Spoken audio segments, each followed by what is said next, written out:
So the more information that we can actually collect, the more we will know about our prospect, and the better our messaging will be as we guide them along the journey in stage two. And that's kind of the key. We're going to guide them, so the more we know about them, the better.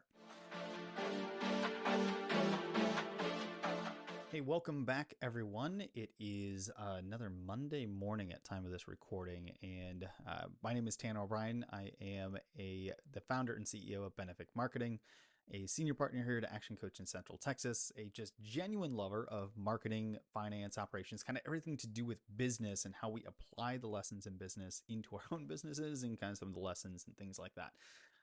So with that, I just want to jump in and talk about a few concepts because last week I walked through the concept of a consideration system when it comes to marketing and effective marketing in business. And this is really that first stage in building relationship with our ideal customers. So this week, I wanted to take a little bit of time to break down how to actually create a consideration system within kind of our businesses. So the first step here, the first stage is attracting our ideal customer into our ecosystem.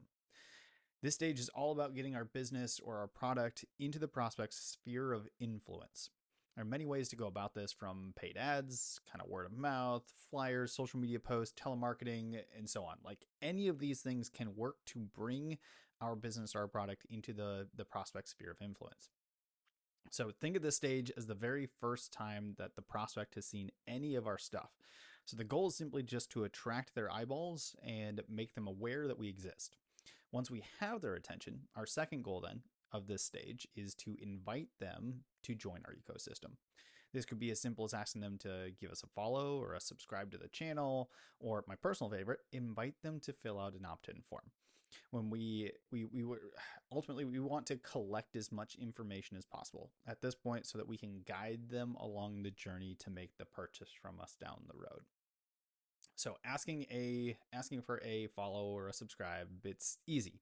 For opt-in forms, we typically have to give them something of value in exchange. This is kind of our lead magnet or engagement offer, which I discussed in depth kind of a few weeks ago. So the more information that we can actually collect, the more we will know about our prospect, and the better our messaging will be as we guide them along the journey in stage two. And that's kind of the key. We're going to guide them, so the more we know about them, the better.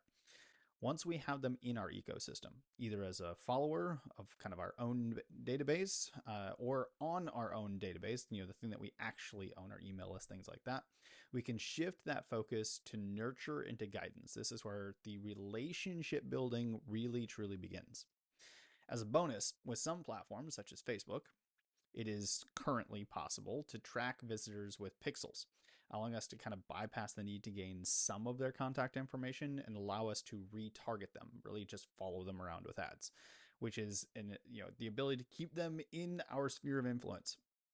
This is a great addition to our strategy, but it shouldn't be used in lieu of collecting contact information. We still want to get our prospects into our own database that we can own and we can ultimately control longer term. So that's stage one. Stage two then is the nurture and guidance stage. Now that we have kind of our ideal customers in our ecosystem or our sphere of influence, it's time that we become professional relationship builders and professional salespeople. For those of you that need a refresher, sales is the process of helping others to buy or make a purchase decision. So this is where we get to become that professional salesperson. If you recall back to kind of the video from last week, I had asked you to think through how you made a recent purchase decision. I'd asked you to think about all of the homework that you did before making the decision. Likely this involved reviewing a website, checking out some reviews, watching a video or two, possibly talking to someone and getting kind of their ideas and thoughts and experience with things, etc., that sort of thing. Now we bring this forward and think through what this means for our business and our products. How many different ways are our ideal customers looking for and consuming information on the products or services that we offer? What types of questions do they have? What are the most common objections? Do they watch videos? Do they listen to podcasts? Do they review infographics, websites, search on Google? Like, what are all the different things that they do and that are happening? When we identify the most common questions, the most common methodologies of kind of doing research, or our prospects doing research, then we can actually prioritize these types of content that we need to start with. For most of us, we have small teams, and it's not yet possible to be in all places at once and still be effective. So it's really important that we focus on the most common questions and most common modalities and create content around this first. It gives us kind of a prioritized way to tackle this project. So as an example, if I owned a restaurant, I would likely be heavily focused on cultivating reviews. Online reviews are usually the first place that many prospects will go to determine whether the restaurant is worth trying or not. This means I likely need to put in a reminder system, consistently ask for reviews from my current customers, things like that. Now, on the other end of the spectrum, if I'm selling software, video demonstrations, FAQs on my website, those types of things may be the most common starting point for prospects for this. In which case, I would spend more time creating short demo videos on various features, listing out answers to most commonly asked questions, and that sort of thing. That becomes kind of the priority for that specific type of an example. Each business will be different depending on the product or the service that the type of customer in the business is looking to attract. Identification and prioritization gets us started.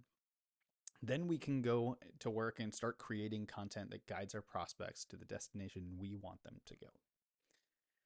What makes a consideration system even more impactful is when we have collected the prospect's contact information, as we kind of talked about earlier, and when we have a name and an email and a phone number, we actually have more ways in which we can guide them along the journey. So think about it this way: with contact information in hand, we don't have to rely only on them seeing us online, via social media, paid ads, Google search, etc. We can actually proactively start sending timely messages with some of our FAQs, our demo videos, some of the rave reviews that we have, etc. Knowing kind of where they are in the process and what tends to be the most common, we can proactively go about sending them the things that are going to matter to them the most. The consideration phase should mirror much of our sales flowchart. So the goal is to help the prospect identify that they have a challenge or a gap, guide them to articulate that they have that need, and provide an opportunity to solve this for them with, of course, our product or service. So to build out great nurture sequences, phone, text, email scripts, frequency, etc., we have to take a look at our current sales process and work closely with our sales team. So over the coming weeks, we'll be taking a little bit deeper look into the sales process and the sales psychology behind kind of what we do. We'll be covering how this relates back to our marketing and how to really nail that handoff from marketing to sales, resulting in less leads, less missed leads, and ultimately more new clients and customers along the way. So we will see you in the next one next week. Make sure you give us a quick follow and subscribe to this beautiful channel and podcast here. And we will continue to provide some value as we talk about marketing, business, finance, kind of all the different things that come along with running a successful business. I'm Tanner O'Brien. We'll see you next week.